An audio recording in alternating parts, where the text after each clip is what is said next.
say that there's a big chunk of powder bag still smoldering inside the barrel, rather than trying to extinguish it with a damp sponge, you'd just be faster to pull it out of the barrel. He'll just do that with this worm. Run it down, twist it, sharpened tines will grab that powder bag, and he can pull that remnant out using the worm. Also, if the round happens to be a dud, as a part of the fixed ammunition process, there are these metal straps across the round. If we need to get that dud round out, he'll simply run the worm down. Those sharpened tines will actually slide up underneath the gaps here in underneath these straps, and he can pull the dud round out using the worm as well. Number 3 position is going to be on the back right-hand side of the gun. He has on his left thumb what's called a thumb stall.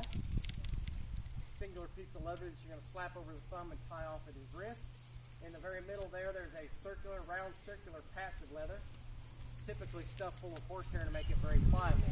Now what he's going to do with this is he's going to keep the vent covered during the entire loading process. The vent's a small hole drilled down into the main chamber, and as the number 1 is pushing the next round down, it's actually kind of a tight fit, so as he's pushing that round to the back of the gun, he's actually pushing air with it, pushing it towards the back of the gun, and if that vent's not covered, that air will go out that vent. So that flow of air, if there happens to be any embers still smoldering in there that were missed with the damp sponge, as that number 1's pushing 20 ounces of black powder down towards there, if that vent's not covered, that flow of air could possibly reignite some of those embers like blowing on a campfire to get it going again. So he's going to cover that vent, keep that flow of air from happening, so that way the gun can be safely loaded. Once the next round is seated at the back of the gun and ready to be fired, the number 3 will then reach and grab this little tool here. It's called a priming wire. A long wire there, sharpened on the very end. He'll run that down the vent several times, and that sharpened end will go down into the main chamber, and it will slice open that powder bag and expose the large black powder granules to the ignition source. That's when the number 4 on the left-hand side will step in.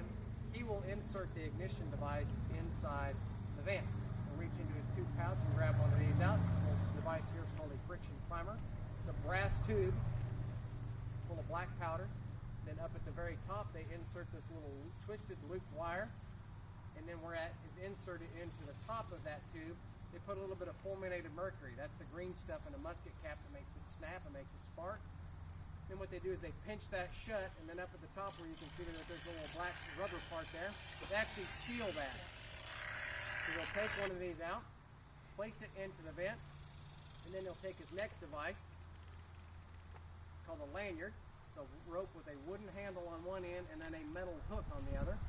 He'll run that metal hook through the loop in that friction primer, and then he'll slowly back away and put tension on the rope. When the command to fire is given, he'll pull the lanyard, and what that does is that will actually remove that wire up from the top of that friction primer, and then the friction of that being removed, hence the name friction primer, will cause that spark at the top where he's pointing out where that fulminated mercury is at. That spark will then ignite the black powder inside that brass tube, and since it's pinched and sealed up at the top, that flame has nowhere else to go but straight down. So it shoots a jet of flame straight down the vent, lands right on top of this 20 ounces of black powder, and that's what causes the gun to actually fire. I'm going to serve as the number 5. Sorry, I almost forgot myself again. I'm actually going to run the round up from the ammunition chest. So basically what's going to happen, the gunner calls out a round. There'd typically be 2 men back here on the ammunition chest. They would prepare the round, place that in my gunner's haversack here, and then you'll notice I'll walk the round up so that the number 2 can load the round into the barrel.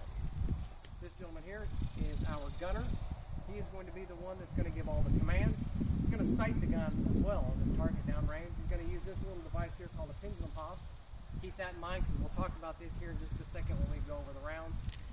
And again, he's going to order up which type of round he wants fired at each target downrange. Last but not least is our flag bearer who marks our spot on the line.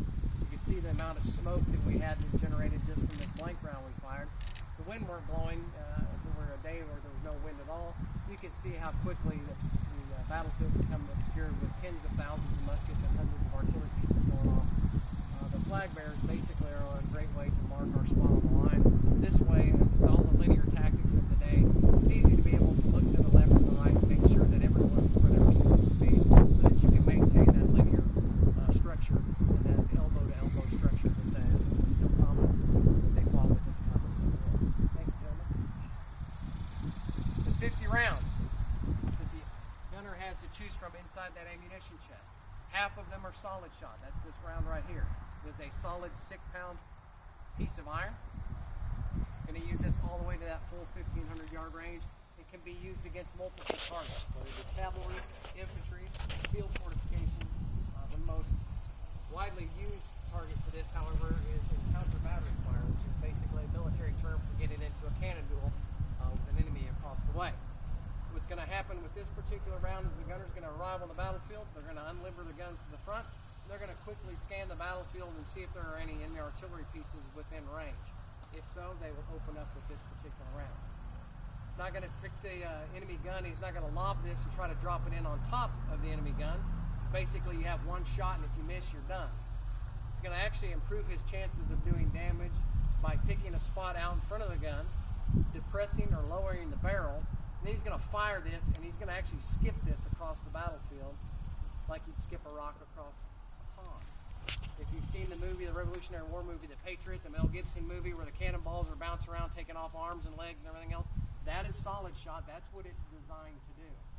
So if this is a large battlefield and you've got an enemy gun 1,500 yards across the way here, maybe there's a couple of lines of enemy infantry between here and there, you will simply plow this through all the men it can go through. If you can actually hit the flank of a long line of men, this will simply go through hundreds of men if need be. So this will bound across the battlefield until it ultimately gets towards its target.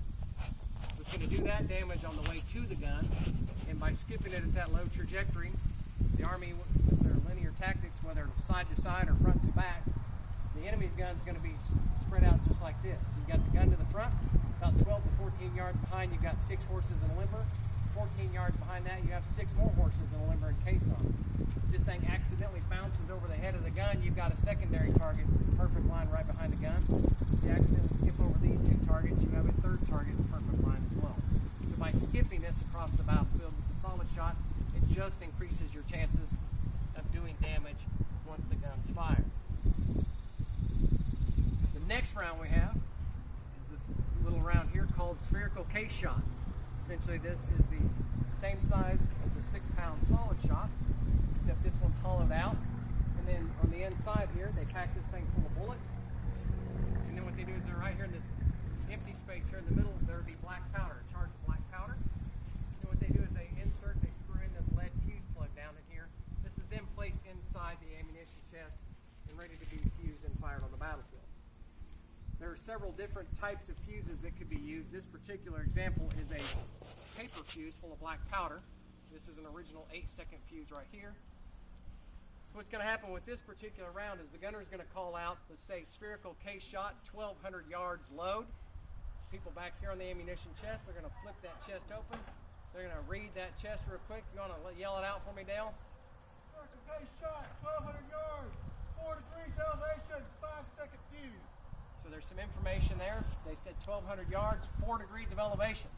So the gunner is going to be up here behind the gun sighting. He's going to take that pendulum hoss and set it on the cradle on the back of the gun. That's the little device he showed you earlier. He's going to slide that up to 4 degrees of elevation, lock it in place. Then he's going to either raise or lower the barrel to where the front sight lines up with that pendulum hoss. That's going to set the barrel at 4 degrees of elevation. Then the other bit of information he said was 5-second fuse. Now this is an original full 8-second fuse here. You'll notice there are some hash marks on there. Each one of those lines represents 1 second of time. So they'll grab one of these, this particular example, again, they had different seconds of fuses. So they'll grab one of these 8-second fuses out, and then they'll count up from the tapered end, up 5 seconds, or 5 slash marks, and then on that 5th slash mark, they will cut right across there. With that little device called a fuse cutter, it's just a little saw, is what it really is. And then what they'll do is they will place this paper fuse down inside this lead fuse plug. And then what happens is when the gun goes off, the flames will ignite the black powder that's in the middle of this fuse. And then in a perfect world, 5 seconds later, this thing will be downrange 1,200 yards. It's designed to blow up about 25 so feet above the head of the enemy and slightly in front of them. That fuse will burn down here to this exploding charge. This will rupture in midair. The outer wall becomes shell fragments of different sizes, and then you have the added killing power of the bullets inside here as well. 1,200 100 yards, if this thing were to blow up over us about 20 feet, it'd probably kill all of us when this thing goes off. So this is very devastating when it spreads out over a large pattern. Now, that's going to be used all the way out to that full 1,500 yard range and no closer in than 600 yards. As a matter of fact, the table of fire chart in there says do not use this round closer in than 600 yards. So just like fireworks at the 4th of July, when you light that when you light that artillery shell and you turn around and run, the whole thing blows up when it's not supposed to. Same thing happened to these. If that thing happens to burn a half a second too fast, that may be the difference between 300 or 400 yards. If it accidentally goes off a little early, you're going to kill your own men. So they said that's why you don't want to use it any closer in than 600 yards to keep that from happening. Well, the last round we do have, the last 5 in that ammunition chest, is what the gunner is going to use if the enemy is within 400 yards and closer in, maybe closing in on the gun, almost about to be captured. The gunner will switch to this round here. This is called canister. And you'll also hear grape shot be used as well. Grape shot basically is the naval version of this. It's much larger than the canister. But essentially what this is a thin tin can packed full of iron balls, a little over 1 inch in diameter. Generally about 32 of them or so in here. Basically what this does is this turns this cannon into a giant shotgun. So as the men are charging towards the gun, they're shoulder to shoulder in 2 ranks, and the infantry closing in. The gunner will switch to this round. He'll lower the muzzle, pick a spot out right at the feet of the oncoming enemy, fire this, the tin disintegrates, this comes spreading out in a giant shotgun pattern. It hits the ground, it throws up rocks and dirt into the face of the oncoming enemy, causing damage. And then also what it does is it skips up and cuts the men down somewhere between their ankles and their stomachs to do the most damage. It's also one of the reasons why when enemy soldiers are coming in closer and closer to the line, you'll notice when they leave to charge the line, they start to walk at a slow pace, then they start to pick up the pace, and then at the end they charge. This is the reason why. They're charging into stuff, not only enemy infantry fire, but also into this deadly stuff right here. So in that last 200 or 300 yards, you want to close that gap as fast as you can. That's the reason why when the enemy gets within 200 or 300 yards or so from the enemy position, that's the reason why they charge. They want to cover that ground as fast as they can, otherwise they'll get slaughtered with this particular stuff here. That's also a round that you can fire 2 of those at once, what's called double canister. Simply load the first round in, take the powder bag off of the second one, set it aside, throw that can in on top, and fire 2 of those at once, basically double canister to double the amount of shot. 5 rounds of those. That was actually done because they felt that if the Army felt that if they were to put more rounds than that in there, that might encourage the guys to maybe fight on a little longer than they should. Maybe they could hold off. The idea is if the enemy is that close to your gun, you should go ahead and just limber the gun up and take it off somewhere else on the battlefield so you can continue the fight. In the event that it's inevitable the gun's going to be captured, let's say an enemy shell comes over here, blows up and kills the 6 horses attached to the limber. We've got enemy soldiers coming in, swarming in on top of the gun, and the gun is going to be lost. The gunner will give the command to spike the piece. And if you look on the front of your brochure, it's got the Andy Thomas painting there. It actually shows Confederates capturing the Federal artillery in front of the Elkhorn Tavern on March 7th. And one of those guns is actually being spiked at that moment. The gunner will give that command. The number 3 will take that timing wire out from earlier, run it down the vent. This time he'll leave it in there because this protrudes down into the main barrel. The number 1 will then take that sponge rammer from earlier, run it down the barrel as hard as he can. What that does is that bends this up inside the barrel so that you cannot pull this thing out. He'll then bust the rammer staff off, and then the entire crew will retreat from the battlefield. That just denies the enemy the opportunity to spin that gun around and fire it into you as you're retreating. So with that, we'll go ahead and fire one more round.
fired 8-ounce blank round. An actual battle charge would be 20 ounces of black powder plus the projectile a whole lot louder than what you just heard. This gun actually has been live fired on a range before. First time was done down in Florida, and it actually rolled back 6 feet in the sand. So it actually packed a pretty good punch. When you drive around, you get to this very last tour stop out here right in front of the gun. You'll see all the federal cannons out there across the field. That marks the Union line of March 8th, the second day of the battle. That was highlighted with a 2-hour artillery barrage. It was the largest one up to that point in the Civil War, where eventually 27 federal guns pounded the Confederate line just to the north of them along that tree line and below the bluff. We don't know how many rounds they ultimately fired, but we do have a Union soldier said he counted 1,800 rounds fired the first hour alone before he stopped counting. If they sustain that, that's 3,600 rounds in 2 hours, or basically a cannon going off every 2 seconds for 2 solid hours. So loud that there are actually first-hand accounts for people living in Fayetteville, about 45 miles to our south. They went out in their front yards that morning and listened to this 2-hour artillery bombardment. So these guns are indeed really loud when they're actually live fired. So, with that, if you folks want to come around, get a closer look at the gun, ask some questions, take a closer look at some of this stuff, please feel free to do so. Thank you.